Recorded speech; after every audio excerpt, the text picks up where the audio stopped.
তো অবশ্যই আছে, কেউ না কেউ তো হাত আছে এখানে। দর্শক, আমরা যে জায়গাটি আছি এটি ইব্রাহিম কার্ডিয়াক হসপিটাল এবং বারডেমের ঠিক দক্ষিণ পূর্ব প্রান্ত।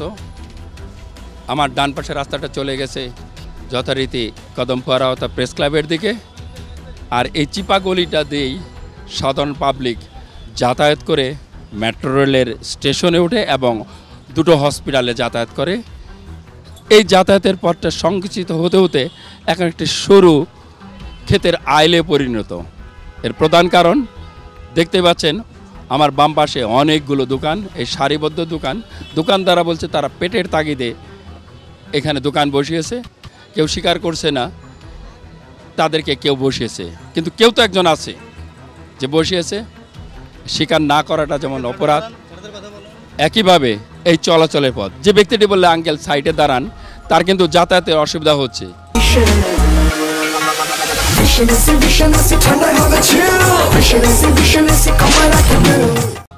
যাতায়াত অসুবিধার কারণই হচ্ছে এই দোকানপাট। এখান থেকে ছোটতে বড় হয়েছি, এখানে মাল ব্যস্ত আছে আজকে দীর্ঘদিন প্রায় 36 বছর চলে। না না না না, আমরা এই ছোটো থেকে না না না, আমাদেরকে কেউ বসায় নেই। আমরা আজকে আজকে দেখা যায় এখানে বসছি, আবার উঠে দিল দিক জায়গা, আবার উঠে দিল দিক জায়গা, মানে এভাবেই চলতেছে আমাদের। আজকে না, এটা আজকে ছোটো থেকেই এরকমই দেখতেছি। মেট্রো রেলের এই জায়গাটা ফুটপাত ব্যবহারের অনুপযোগী, এটা শুধু পথচারীরা বসবে, সেখানে দোকান বসিয়েছেন, কারণটা কি? কারণ ভাই আমরা এই জায়গায় দীর্ঘ জীবন করে আছি, বুঝছেন। আর আমাকে তো মনে করেন এখান ছাড়া তার আমাকে কোনো যাওয়ার জায়গা নেই।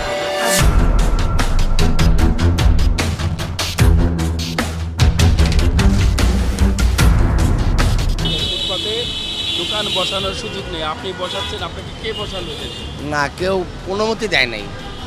আপনি যে বসলেন আমরা না, এটা আমরা অনেক আগে থেকে এখানে করে খাইতেছি ফুটপাতে, ওই হিসাবেই বই, কারো কোনো চাঁদা মাদা নাই। স্টেশনের নিচে চলাচলের পথে আপনি দোকান বসিয়েছেন কেন? ভাই এই জব আমাকে দেওয়ার কাছে নাই, ক্ষুদ্র মানুষ আমরা রাস্তায় করে কেটে খাই, এই জন্যই আছে। এবং কি স্টেশন হওয়ার আগেও আমরা ছিলাম এই জায়গাতে। পূর্বের আইন আর স্টেশন হওয়ার পরে স্থানের আইন তো ভিন্ন। না, আইন ভিন্ন, ঠিক আছে, আমরা মানি অনেক, কিন্তু আমাকে যাওয়ার তো আর রাস্তা নাই। অন্য জায়গায় যে কিছু করে খাবো এই কর্ম তো আর আমাকে নাই। না, কারোর চাঁদা দেয় না, কারোর চাঁদা দেই না। মানে আপনি যদি কোন যে কাকে দেন তাহলে তো হইল না। আমি তো দেই না, আপনি বললে বারবার কি হবে। আর ভাই বড় ভাই যারা তাই এরা ফুটপাতে ব্যবসা করে না, বড় মার্কেটে ব্যবসা করে তারা। আরে তো বিশুদ্ধ জায়গা, অবদ্ধ জায়গা এটা। হ্যাঁ, না আমি কোনো বসতে পারি, আমি দাওয়া দিলে দূরে যাই, আবার আইয়া বসি। আমি মনে করি আইয়া দাওয়া যদি ডিস্টার্ব যদি হয়, আবার মনে করি আমি যাওয়া লাগে হইয়া।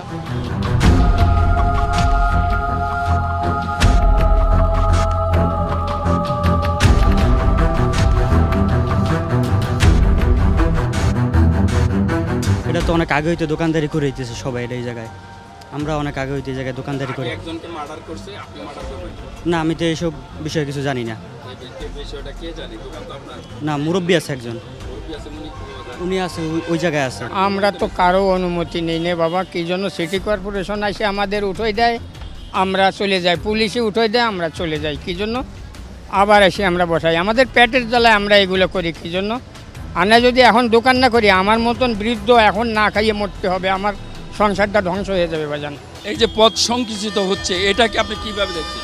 এটা তো একটা খারাপ দিক। আপনাদের উচিত এইটাকে আরো সম্প্রসার করে রাস্তাটা পরিষ্কার করে ফুটপাথটা ক্লিয়ার করে দেওয়া উচিত। এটা যাদের দায়িত্ব ছিল তারা কি ফেল করেছে? 100% ফেল করছে। কেউ তো অবশ্যই আছে, কেউ না কেউ তো হাত আছে এখানে। এরা তো ইচ্ছা করে বসতে পারে না কখনো।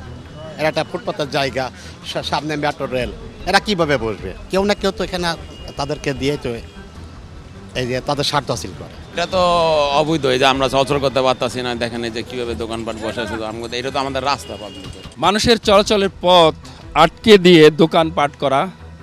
একজন লোক কর্মের কারণে ব্যবসা করতেই পারে, কিন্তু ব্যবসা করবে কোথায়? ব্যবসা করার জন্য নির্ধারিত স্থান থাকা দরকার, যেখানে মানুষের সুবিধা হবে, অসুবিধা নয়। কিন্তু এখানে যে দোকানপাট গড়ে উঠছে প্রত্যেকটি পথচারীদের অসুবিধা করার জন্য, এর পিছনে শক্তি কেউ না কেউ আছে। আমরা খুঁজে চেষ্টা করব।